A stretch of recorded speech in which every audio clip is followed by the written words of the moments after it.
khabar semua? Bismillahirrahmanirrahim. Assalamualaikum warahmatullahi wabarakatuh dan selamat sejahtera. Baiklah, jom kita ulang kaji bagi ujian akhir sesi akademik UASA. Baiklah, untuk ulang kaji kali ini kita akan memfokuskan pada soalan respon kritis dan kreatif, iaitu untuk pengetahuan adik-adik sekalian, ini merupakan soalan yang terdapat dalam bahagian B bagi format yang terbaharu. Baiklah, jadi untuk pengetahuan adik-adik, rakan-rakan guru dan juga ibu bapa sekalian, soalan respon kritis dan kreatif ini akan mengandungi 5 markah. Jadi bila 5 markah bersamaan 10%. Jadi agak tinggi markahnya. Jadi jom kita ulang kaji walaupun sedikit ataupun ringkas sahaja. Saya harap perkongsian ataupun ulang kaji ini sedikit sebanyak dapat membantu terutama adik-adik sebelum menduduki ujian akhir sesi akademik pada bulan Januari nanti. Baiklah. Baik, kita lihat terlebih dahulu arahan soalan yang diberikan. Baik, baca dan fahami situasi di bawah. Ini dalam bentuk slide. Kalau dalam bentuk soalan, situasi akan berada di bahagian bawah. Kemudian, berikan pendapat kamu dengan berdasarkan situasi tersebut. Kena beri pendapat. Beri pendapat. Baik, bila dikatakan pendapat, ini membawa maksud apa sahaja idea yang kamu berikan yang logik dan sesuai dengan penyataan boleh diterima ataupun diberikan markah. Yang penting, pendapat kamu bukanlah pendapat yang negatif. Baiklah, panjangnya jawapan kamu hendaklah tidak lebih daripada 30 patah perkataan. Baik, sebelum itu, apa yang dimaksudkan dengan jawapan yang negatif? Contoh, saya beri satu soalan. Contoh, pada pendapat kamu, apakah persediaan yang kamu lakukan sebelum menduduki peperiksaan?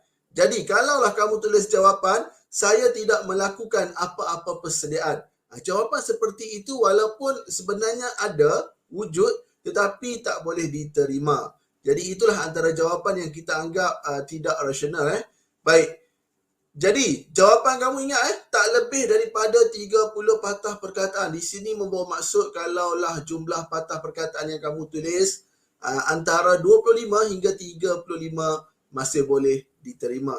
Yang penting jangan terlalu pendek ataupun jangan terlalu panjang. Kenapa dihadkan? Supaya jawapan anda tidaklah begitu meleret-leret sehingga kan mungkin jawapan nampak panjang tetapi isinya tidak ada. Itu yang tak nak. Itu yang terpaksa dihadkan kepada 30 patah perkataan.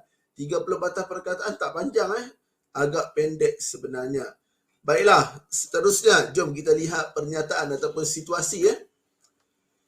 Kamu mendapati bahawa rakan kamu dibuli oleh murid senior di sekolah kamu. Hal ini menyebabkan dia berasa takut untuk pergi ke sekolah dan bercadang untuk berpindah sekolah. Baiklah, jadi di sini kamu kena faham dulu pernyataan ataupun situasi ini. Kamu mendapati bahawa rakan kamu ada seorang rakan di sekolah dan rakan kamu tu sentiasa dibuli. Apa maksud membuli? Buli ni ada banyak perkara, ada banyak situasi. Buli dari segi lisan, buli dari segi perbuatan. Jadi buli ni menyebabkan tekanan yang negatif kepada rakan kamu sehingga kan dia begitu takut untuk pergi ke sekolah dan sehingga akan bercadang untuk berpindah sekolah. Dan perkara ini sepatutnya tidak berlaku terutama di sekolah rendah dan sekolah menengah juga tidak sepatutnya berlaku kes buli yang mana menyebabkan rakan-rakan rasa takut dan rasa nak pindah sekolah. Baik, fahamkan dulu pernyataan ini. Faham terlebih dahulu kena faham apa itu maksud senior. Senior ni maksudnya murid yang lebih tua ataupun murid yang lebih lama berada di sekolah tersebutlah. Okey, baik, seterusnya. Jadi, soalan yang kamu kena jawab sebagai seorang rakan baik. Sebagai seorang rakan baik. Ingat pernyataannya rakan baik. Apakah yang akan kamu lakukan? Di sini, sebagai seorang rakan baik, apa yang kamu nak buat?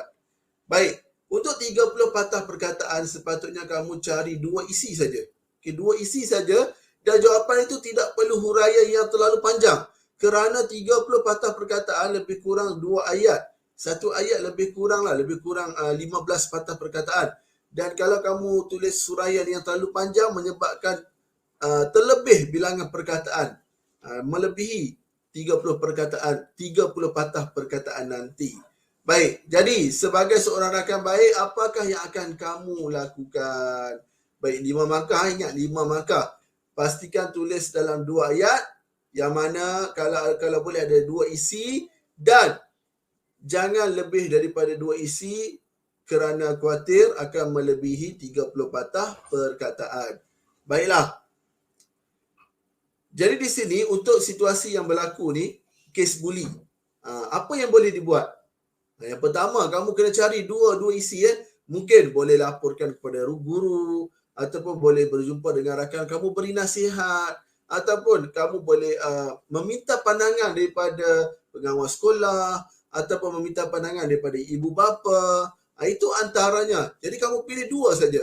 Baik, di sini cikgu cuba bantu kamu, cikgu nyatakan 2 cara menulis jawapan supaya sekurang-kurangnya dapat memberi satu idea ataupun supaya kamu dapat panduan bagaimana cara nak menulis jawapan bagi soalan respon kritis dan kreatif ini. Baiklah. Ini antara jawapan yang pertama. Sebagai rakan baik, saya akan menemuinya untuk mengetahui tarikh serta masa dia dibuli dan bentuk buli. Itu ayat pertama. Nampak ada isi di situ bertemu dengan rakan yang dibuli. Untuk isi yang kedua, kamu perlu menggunakan penanda wacana seperti kemudian, selepas itu, selain itu, banyak gunakan penanda wacana yang bersesuaian. Saya menasihatinya supaya memberitahu ibu bapa agar ibu bapa membuat laporan kepada pihak sekolah. Itu isi yang kedua. Nampak, nasihat kepada rakan supaya beritahu, maklumkan kepada ibu bapa. Nampak ada 2 isi, 2 ayat saja, dan jumlah perkataan yang terdapat dalam jawapan ini 31 patah perkataan dan amat bersesuaian. Baik, contoh jawapan yang kedua. Saya akan menasihatinya supaya dia membuat laporan kepada pihak sekolah. Ini isi pertama, nasihat dulu. Dalam laporan tersebut, dia perlu menyatakan tarikh dan masa dia dibuli supaya pihak sekolah menjalankan siasatan dan mengambil tindakan. Yang pertama, membuat laporan kepada pihak sekolah. Yang kedua, perlu nyatakan, dalam laporan tu perlu nyatakan tarikh, masa supaya pihak sekolah dapat melakukan siasatan dan ambil tindakan. Nampak 2 ayat, 2 isi dan jumlah perkataannya 29 patah perkataan. Sesuai. Masih dalam anggaran ataupun ruang bilangan patah perkataan yang bersesuaian. Baik, ini antara 2 contoh jawapan yang mana kita jawab soalan sebentar tadi. Jadi saya harapkan perkongsian ringkas ini sedikit sebanyak dapat membantu terutama adik-adik yang akan menduduki UASA pada bulan Januari nanti. Baiklah, jadi itu saja ulang kaji ringkas kita untuk kali ini. Semoga kita berjumpa lagi dalam pembelajaran atau ulang kaji yang akan datang. Sekian, terima kasih. Jumpa lagi. Bye-bye.